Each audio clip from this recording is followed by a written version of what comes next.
biasa, luar biasa. Tuhan memberkati kita. Haleluya, amin. Mari kita persiapkan hati kita. Kita mau datang kepada Dia. Kita mau menyembah Dia. Kita mau mengagungkan namanya. Baik kita yang ada di sini maupun juga yang mengikuti acara streaming, kita mau bersama-sama beribadah melayani Tuhan. Bahkan kita mau memuji dan memuliakan namanya. Kita mau angkat satu pujian. Ku nyanyi haleluya.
Kau hiasi kehidupanku dengan kemurahan-Mu. Kau rancangkan masa depanku penuh dengan harapan.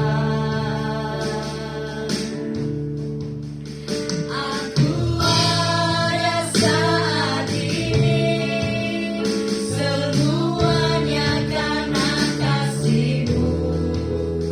Aku hidup hari ini, semua berkat kemurahan-Mu. Terima kasih Yesus, Engkau sangat baik, teramat baik bagiku.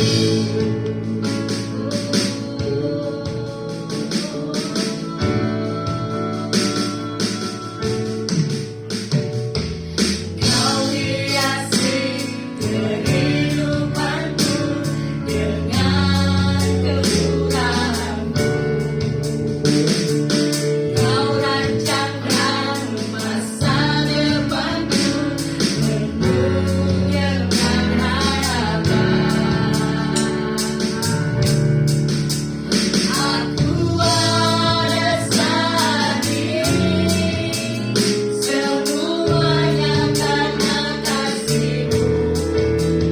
Aku hidup hari ini, semua berkat kemurahan-Mu.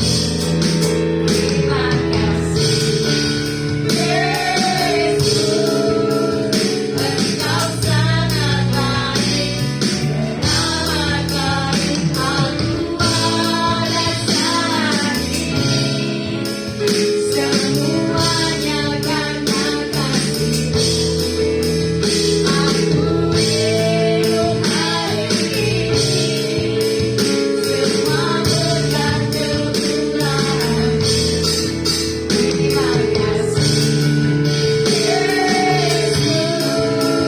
Engkau sangat baik, teramat baik bagiku. Mari kita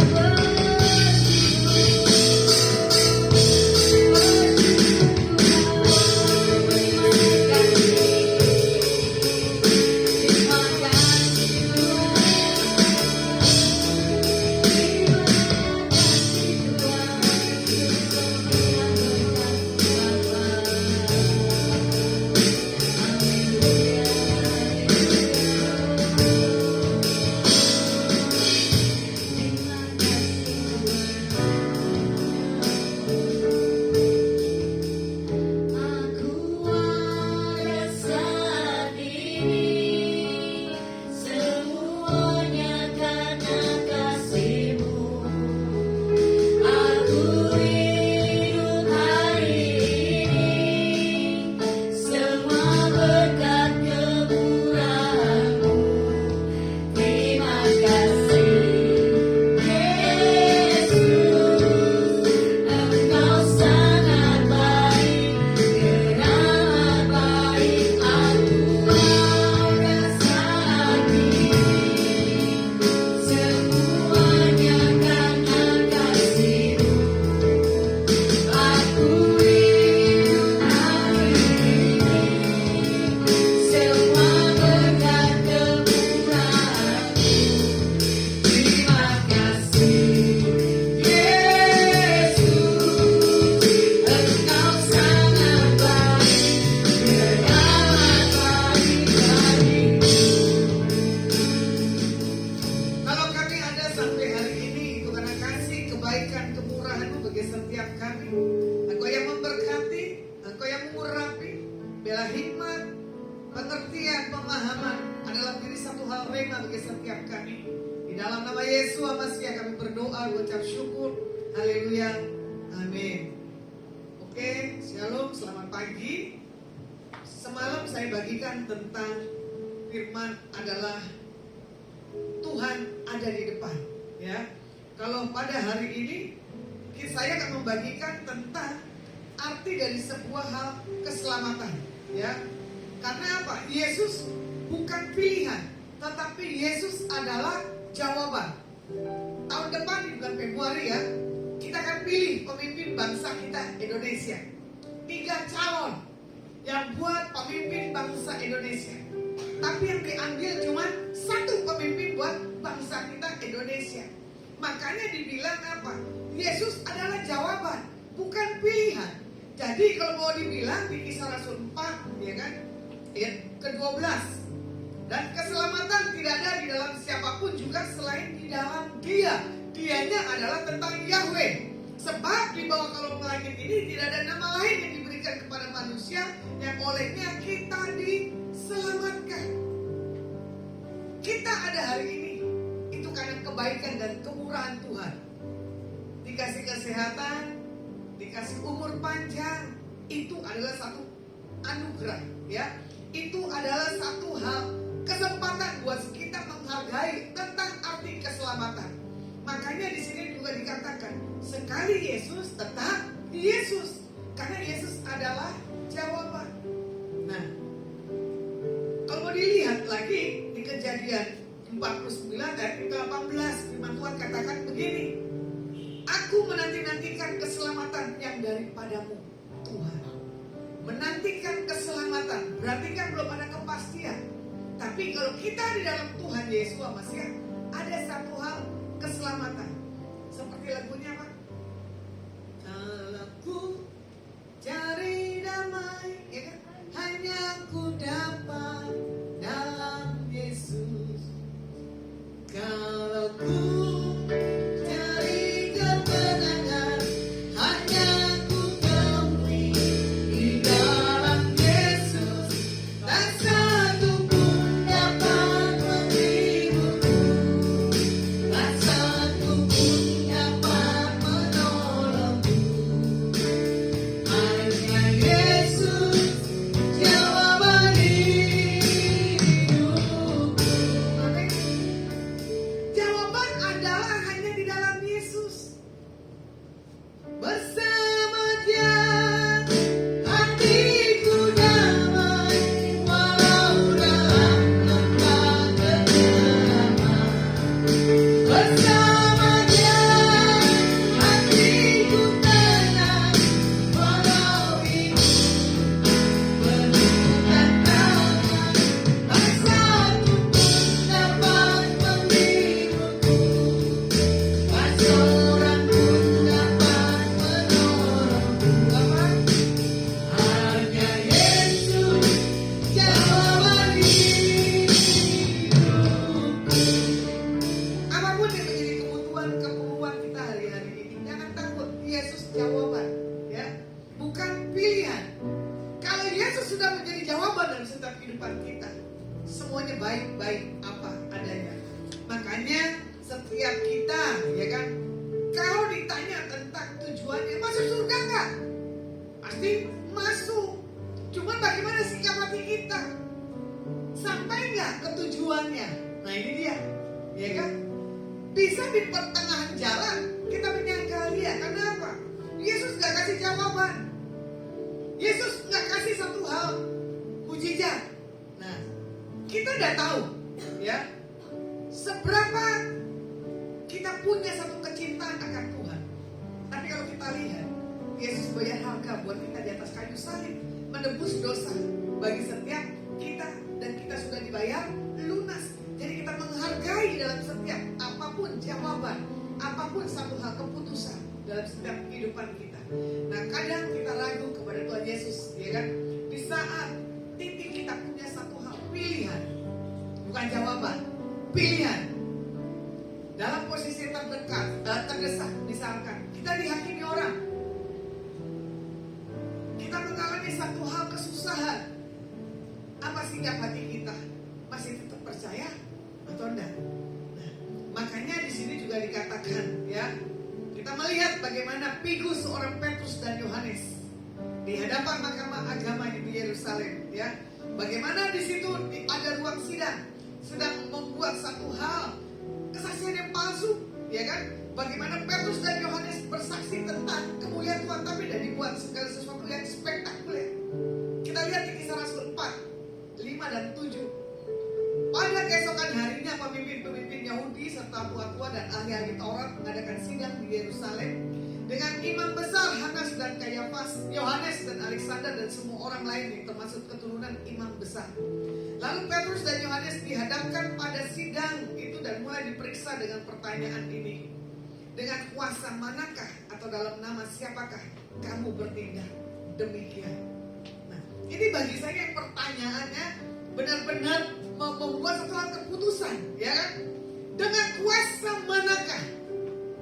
Kuasa Beelzebul atau kuasa Yahweh, ya kan? Di sini kita dilihat bagaimana kita punya sikap hati, ya kan? Di saat kita dihadapkan di persidangan. Dari perikop di atas, kita melihat satu hal keberanian Petrus dan Yohanes. Yang pertama dia cuma memegang teguh imannya. Yang kedua dia punya kesaksian.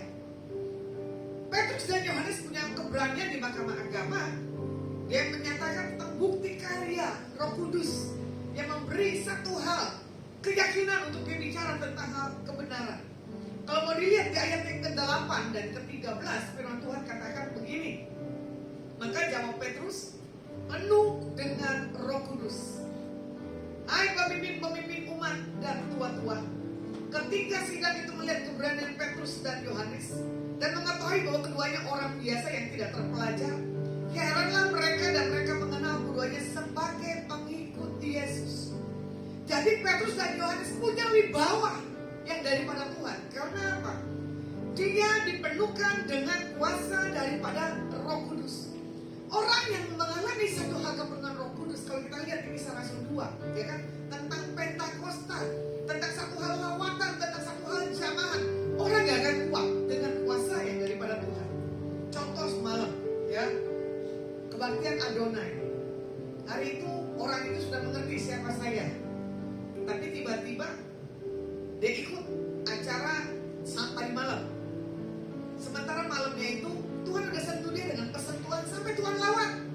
Cuman dia bilang begini, gak ada orang yang tahu bu tentang kisah hidup saya. Iya, gak ada yang tahu tentang kisah hidupmu. Tapi Yesus kasih satu jawaban malam hari ini buat hidupku. Anak muda ini dilawan oleh Tuhan. Ternyata dia gak puas. Dia minta waktu buat saya untuk berbicara lagi. Saya bilang ya sudah gak apa-apa. Ternyata semalam dia ikut ibadah. Dia mengalami satu hal lawatan yang luar biasa lagi. Karena apa? Dipenuhkan dengan kuasa Roh Kudus. Dia bilang, ibu punya waktu? Boleh. Ayo bu kita makan bareng. Tapi saya gak mau egois. Karena saya punya tim. Saya bilang kalau mau ngajak makan saya harus ngajak makan tim saya. Karena kebiasaan kalau orang hamba Tuhan diajak makan gak pernah ngajak tim. Betul gak? Kamu diajak semalam kamu gak mau. Bener gak pasang? Biasanya pembicara kalau diajak makan gak pernah bawa tim kan? Hah? Ada yang bawa ada ya? Enggak. Tapi bagi saya gak bisa. Kalau mau semalam kamu udah acara maunya pulang, betul gak? Kan kamu udah tahu. Tunggu saya perintah baru kalian pulang, betul gak? Sebelum saya gak perintah pulang kamu gak akan pulang, betul gak? Gak apa-apa. Kau udah selesai acara ibadah bilang bu, masih ada kegiatan apa enggak? Gak apa-apa mau pulang. Saya pemimpin ya. Fleksibel kok. Gak terlalu kaku. Ya, Bu Indri aja udah gak takut lagi dengan saya. Lepas sampai memang berani. Karena mukanya Bu Indri ini bukan muka meyakinkan, penuh belas kasih. Bukannya Hitler. Ya, kalau saya walaupun Hitler ada sedikit kasihnya. Tapi Bu Indri sudah dirubah oleh Tuhan. Ya, kebekuan kekerasannya sudah lunak. Karena apa? Dia melihat figur saya bukan orang figur yang Hitler. Figur yang sudah dirubah oleh Tuhan. Akhirnya semalam itu keroyokan kita penginjilan. Ya, setelah bicara dengan saya, akhirnya bicara lagi dengan tim yang lain. Jadi saya melihat karena kalian ini punya anak, saya bilang pulang aja jangan nimbrung. Yang penting apa? Sudah kenyang kampung tengah. Betul gak? Kalau kampung tengah sudah kenyang, aman semuanya bumi. Ya dong? Gak ada marah. Makanya itulah cara Tuhan melihat bagi setiap kita. Yesus itu jawaban. Saya tahu kalian itu pada lapar semalam. Kue satu potongnya masih kurang, betul gak? Tapi karena semalam dikasih berkat, semua menikmati. Baik yang sharing maupun kita yang ada di tempat itu. Makanya kalau kita menjadi jawaban di atas orang yang kita jumpai,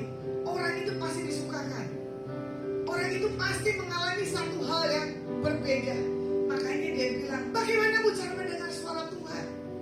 Saya bilang, miliki satu hal keintiman. Naikkan pujian penyembahan, doa dan puasa. Sementara Tuhan suruh anak muda ini doa selama 10 hari di bukit doa Getsemani. Tapi dia bilang begini, malam ini Bu saya akan berangkat doa di Getsemani. Saya bilang bagus, berturut-turut ya, jangan putus. Nanti sampai Tuhan bicara apa, kamu punya kesaksian buat diri saya. Karena selama ini dia nggak tahu Yesus itu adalah satu-satunya yang memberi satu hal keyakinan, jawaban dalam setiap hidupnya. Makanya kekecewaan kalau kita sudah mengenal pribadi Tuhan, tidak ada lagi. Nah, kalau dilihat di Markus 8, 27 dan 28 ya, Yesus bertanya, siapakah aku ini? Ya kan? Kita melihat murid-muridnya di situ kebingungan di tengah-tengah jalan, ya kan, bertanya, siapakah aku ini? Ada yang mengatakan apa? Yohanes Pembaptis. Ada juga yang mengatakan Elia. Ada pula juga orang yang mengatakan Nabi. Yesus adalah Mesias. Yesus adalah juru selamat bagi setiap kita umat-umat manusia. Makanya di sini Yesus bertanya kepada murid-muridnya sebelum ujian itu datang kepada Petrus, ya kan, dan Yohanes di persidangan. Bagaimana Tuhan Yesus memberitahukan tentang pribadinya dia. 100% Tuhan, 100% manusia. Selama Yesus ada di muka bumi, dia bisa merasakan sakitnya waktu dipukul. Tapi walaupun dia punya kuasa, dia tidak menyalahgunakan satu hal, otoritas yang Tuhan kasih dalam dirinya. Walaupun Yesus sudah memberitahukan tentang pribadinya kepada orang percaya, tapi kadang manusia itu kurang yakin, kurang seret sama tentang pribadi Tuhan Yesusnya. Saya secara pribadi, gitu, saya mengikuti Yesus itu dari kecil. Kalau mau dibilang karena tradisi, tapi setelah saya di zaman disentuh Tuhan waktu saya SMA, saya mencari Tuhan dengan sungguh-sungguh. Saya baru mengerti bahwa Tuhan itu bisa berbicara dalam setiap kehidupan kita. Bahkan dia membuat satu hal perubahan dalam setiap kehidupan kita. Makanya dibilang begini, Bapa sentuh hatiku, ya, ubah hidupku. Kalau Tuhan minta sentuh hidup kita, pasti kita punya perubahan yang besar dan dahsyat. Makanya orang ini, orang kita yang tidak mengerti tentang pribadi Tuhan yang begitu besar dan dahsyat menjadi satu jawaban. Tapi setelah kita mengerti siapa Tuhan, kita akan pujian, Bapa sentuh hatiku, ubah hidupku menjadi yang baru, bagai emas yang murni. Kau membentuk rencana hatiku. Bapa, ajarku mengerti semua kasih yang selalu memberi, bagai air mengalir yang tiada pernah berhenti. Bapa ajarku, ya kan, mengasihi, memberi. Nah ini, mengasihi dan memberi, dua kata yang berbeda. Kalau kita mengasihi, otomatis kita nggak akan pelit, pasti kita memberi. Tapi kalau kita punya memberi, tapi kita tidak mengasihi orang itu, tidak mungkin kita bisa memberi. Betul nggak? Kalau Pak Dhani nggak mengasihi kamu, kamu nggak ketemu saya. Betul nggak? Hah? Yesus jawaban apa pilihan? Jawaban dalam apa? Dalam hidupmu kan? Saya juga terpaksa ketemu Pak Dhani. Karena apa? Saya butuh pemain drum. 2 tahun yang lalu. Ini tahap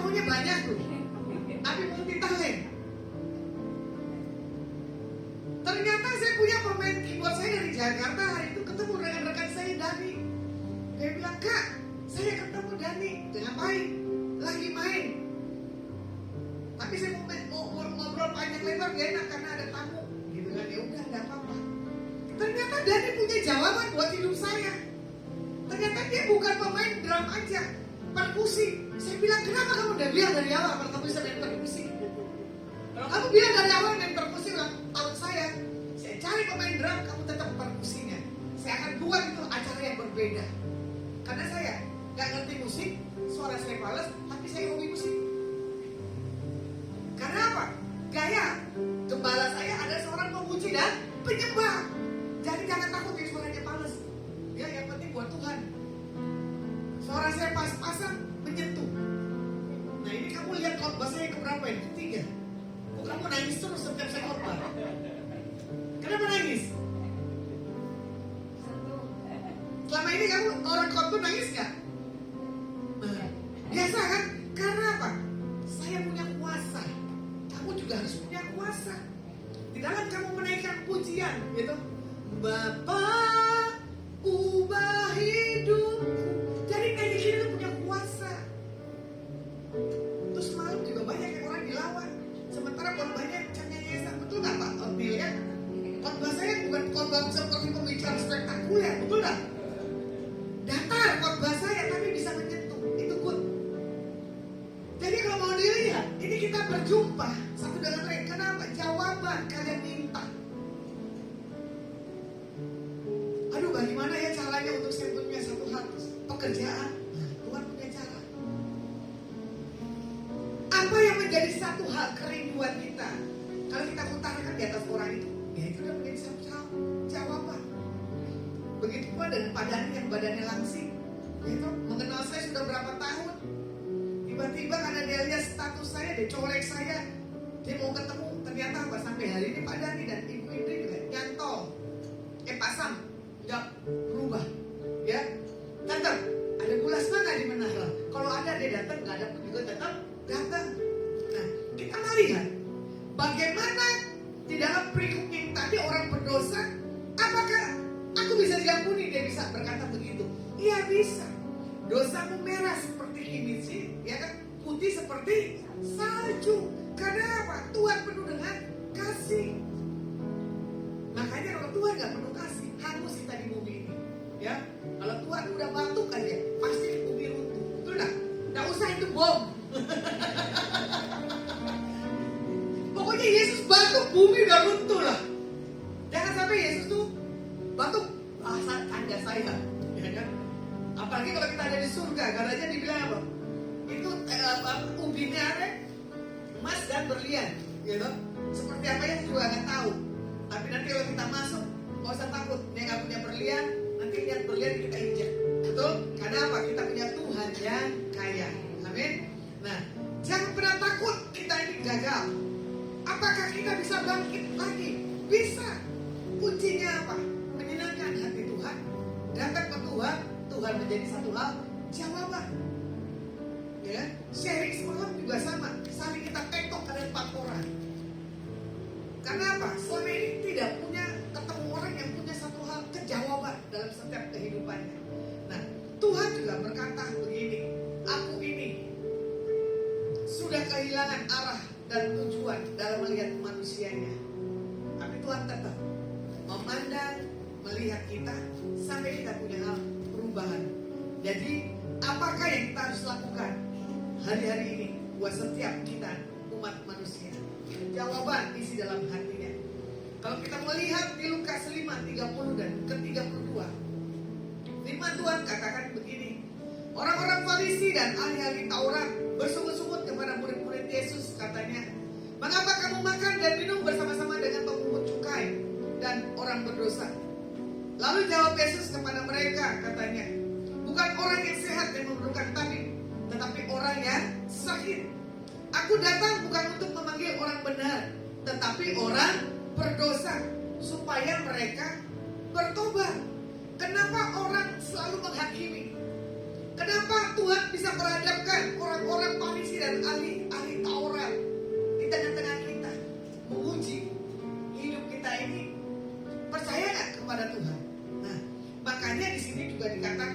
kan? Saya suka sekali. Aku datang bukan memanggil orang benar. Jadi kalau kita hari ini, kita review hidup kita dulu. Bagus apa buruk? Atau baik? Bagus, buruk, atau baik? Bagus relatif. Tapi hidup kita dulu adalah buruk menjadi baik. Kenapa? Kita hidup sudah disentuh oleh Tuhan. Makanya dibilang begini, ya kan? Aku mencari orang yang perlu disembuhkan, ya kan? Bahkan di sini dikatakan apa? Tuhan bukan mencari orang yang sehat.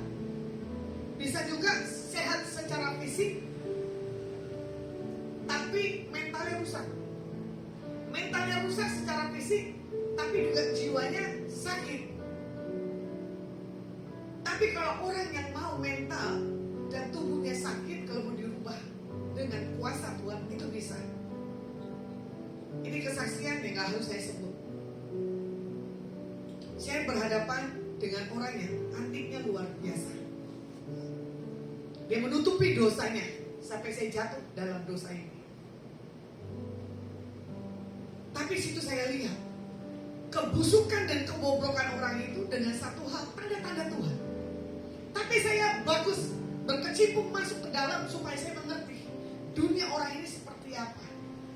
Tapi saya amati orang ini sakit mentalnya, sakit karakternya. Saya nggak tahu karena keadaan atau gimana, atau NPD atau psikopat atau bipolar, itu beda tipis. Tapi saya mengerti orang yang terluka pasti ketemu orang yang terluka. Tapi orang yang terluka ketemu orang yang nggak terluka.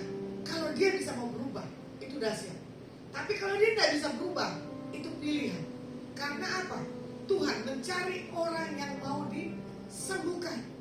Tuhan mau mencari orang yang mau menerima jawaban.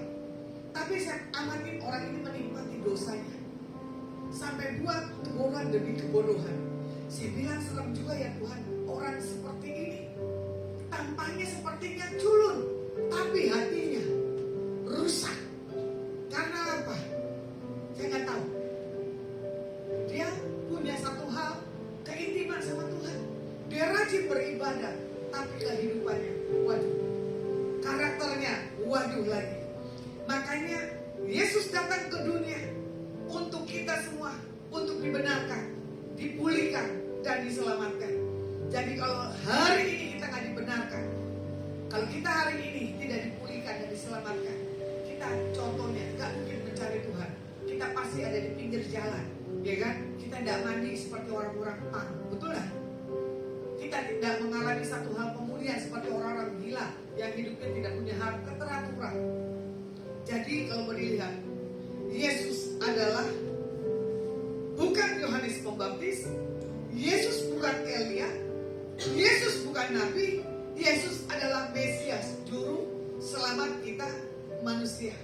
Makanya di Roma 10 ayat ke-9 firman Tuhan katakan begini, sebab jika kamu mengaku dengan mulutmu bahwa Yesus adalah Tuhan dan percaya dalam hatimu bahwa Tuhan telah membangkitkan dia dari antara orang mati, maka kamu akan diselamatkan. Ini satu hal, pengakuan Tuhan. Kita juga harus punya perkataan mulut supaya apa? Kita menerima satu hal, keselamatan daripada Tuhan. Pesan firman Tuhan pada hari ini, hidup ini sangat singkat.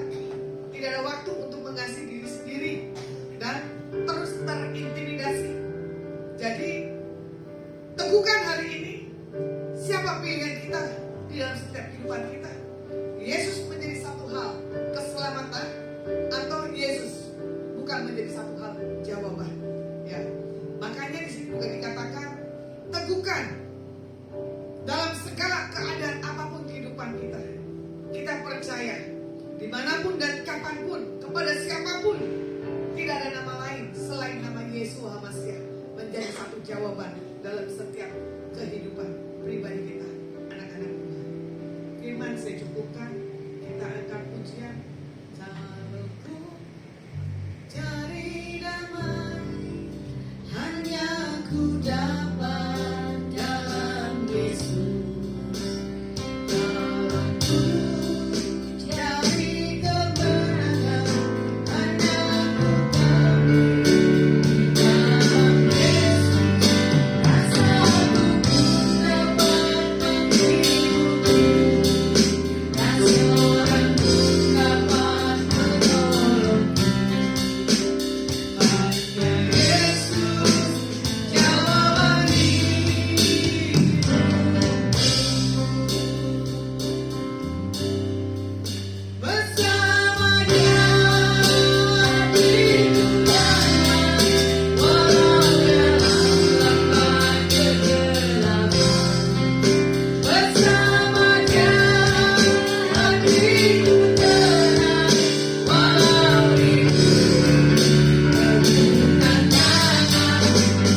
Yesus HaMasiah di depan kami. Kami tidak bisa lakukan apapun juga. Dan kami berkatakan pada hari ini, Shalom-Mu turun bagi setiap kami. Engkau yang memperlengkapi kami. Engkau yang mempersiapkan kami untuk kami menyambut kedatangan-Mu yang kedua kalinya. Dan kami didapati setia sampai akhir. Terima kasih buat kebenaran firman-Mu. Terima kasih buat setiap peneguhan janji-janji-Mu dalam setiap kehidupan kami. Biarlah yang terbaik daripada Yesus HaMasiah kami terima dengan iman. Haleluya. Amin. Doa syafaat Pak Sam.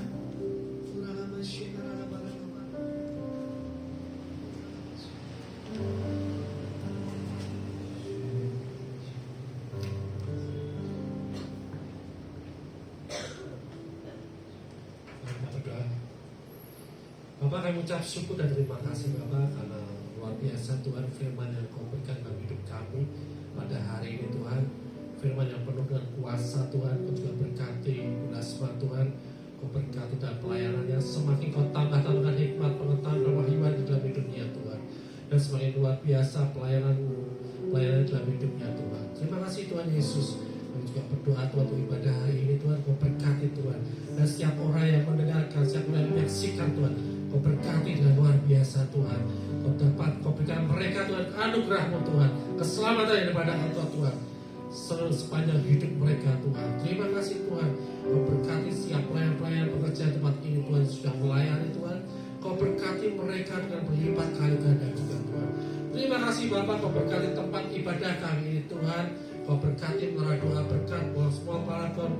Kau berkati Tuhan Pak Sunkok Tuhan dan keluarga besarnya Tuhan. Kau berkati mereka Tuhan, seluruh jajaran bisnisnya juga Kau berkati Tuhan, sehingga mereka hari demi hari mereka mengenal Engkau sebagai Tuhan dan Juru Selamat mereka Tuhan. Terima kasih Bapak. Kau berkati siap bisnisnya, seluruh karyawan-karyawannya Tuhan. Kau berkati mereka semua Tuhan, semua bekerja dengan baik Tuhan. Terima kasih tidak ada sesuatu yang menjadi masalah tempat ini. Siap pergumulan apapun Tuhan, untuk siap bisnisnya Tuhan, Kau sudah berikan jawaban Tuhan. Terima kasih Tuhan Yesus. Kami juga berkati untuk lingkungan tempat ini Tuhan, di mana tempat ini untuk beribadah, di tempat ini untuk kegiatan bisnis. Kau berkati tempat ini Tuhan, lingkungannya Tuhan, RT RW-nya Tuhan, kelurahannya Tuhan, Kau berkati Tuhan, camatnya Tuhan, Kau berkati Tuhan.